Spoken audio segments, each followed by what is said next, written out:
Welcome on in, this is Booze and Studs, and you know what? Geigor is one of those action figures that I decided to sleep on up until this point. I don't know exactly what triggered me to get him at this point in time, but here I am on the late bus to give you this review. Let's jump right on in to see what or maybe you have been missing up until this point. Alright, Geigor does not come with a separate helmet because this bare head is supposed to do all the heavy lifting for this region. The hair is likely one of the most shaded parts I have ever seen on a JoyToy action figure in a very long time, which is a good thing as the darker areas make the raised parts stand out more. I find that the expression on the face to be appropriate for a worn, grizzled veteran. There is also an unparalleled amount of detail that can be found on the beard areas, and the eyes are a nice piercing blue as well. With regards to the pauldrons, the right one features a rather simplistic Space Wolves chapter symbol, which is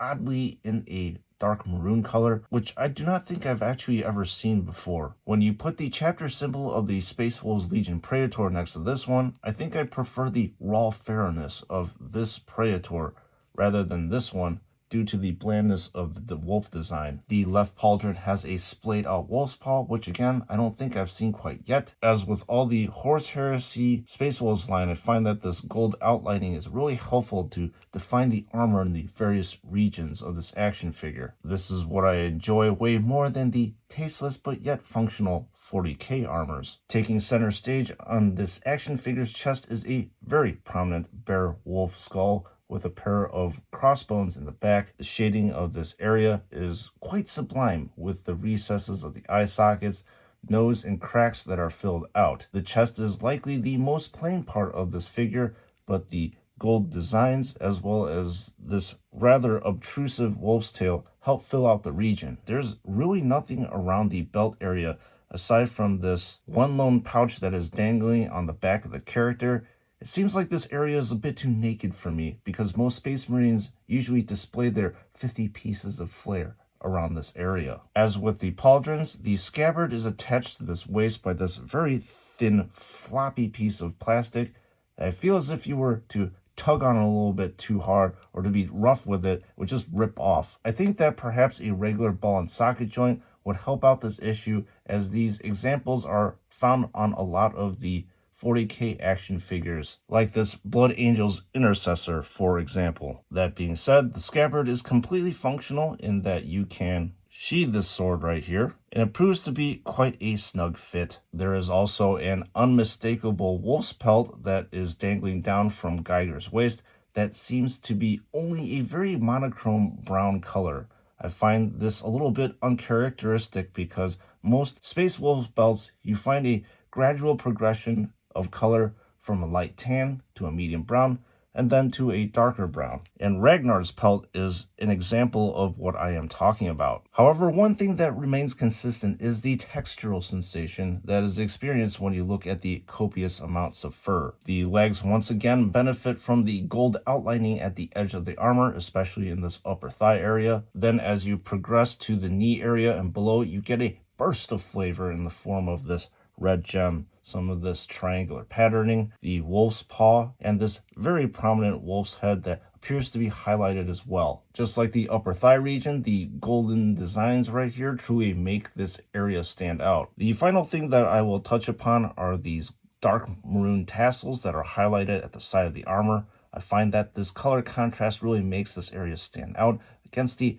dark matte gray of the armor. I really enjoy the look of this backpack because it's obviously uniquely Space Wolf, with the two wolves head right here that serves as the vents. The thing that sets this backpack from the others is this standard that Geigor sports that announces that he has arrived on the battlefield. This gigantic wolf skull that has been properly weathered. This is the depth of flavor that I like to see in all action figures that JoyToy produces. Here's a bit of a nitpicky thing. I find the tolerance of this loop here that attaches to the wolf's tail to the standard to be a bit too tight.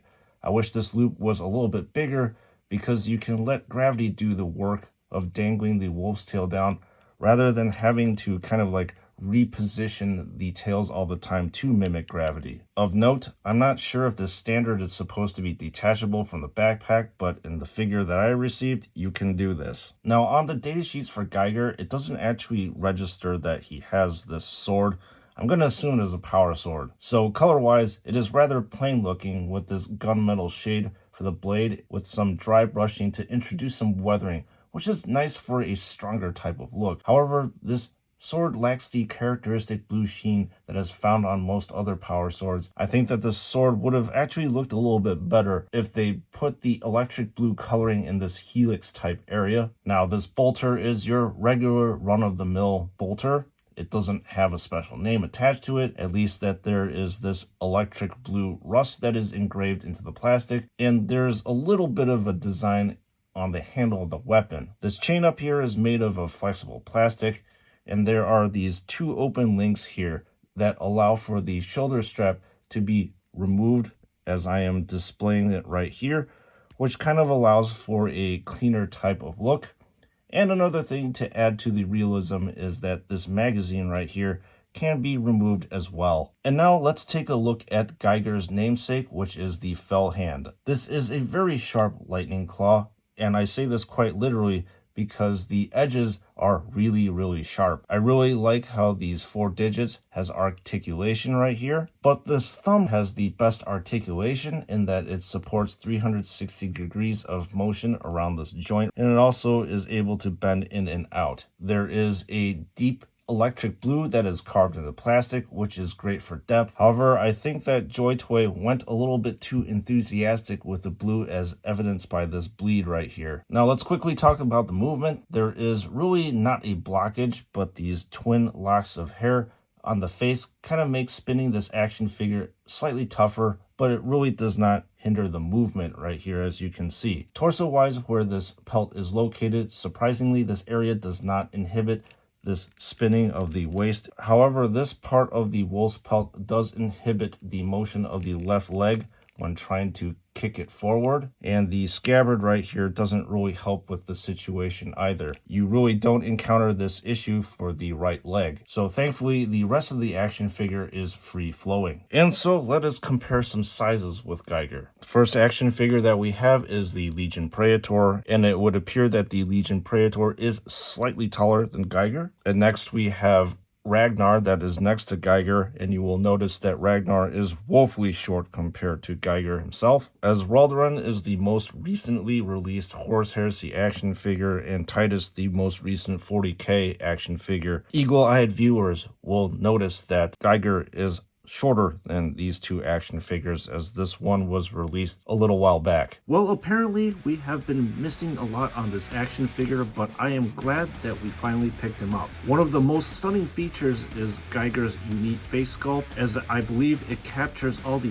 ferocity and the feralness of a space wolf. He definitely takes a page out of the Viking book perfectly. I really do enjoy all the space wolves bits, especially the wolf skull that is on the chest as well as the standard. Another thing that impressed me was the articulation on the Fell-Hand itself, although I kind of wish there was more of a 100% articulation where you can actually spin all the digits around. The question is, should you sleep on this action figure if you have not picked him up yet? My answer to you is do not sleep on him anymore if you are a Space Wolves Horus Heresy fan, or even just a Space Wolves fan. This action figure checks off all the wild and feral bits that you want for a space lupine legion. If you are inclined to pick up this action figure, just click in the link in the description below, or you will be brought to David Toys. This website is where I procure all these action figures, which may or may not bankrupt you in the end, and I use David Toys exclusively just because they have excellent customer service skills,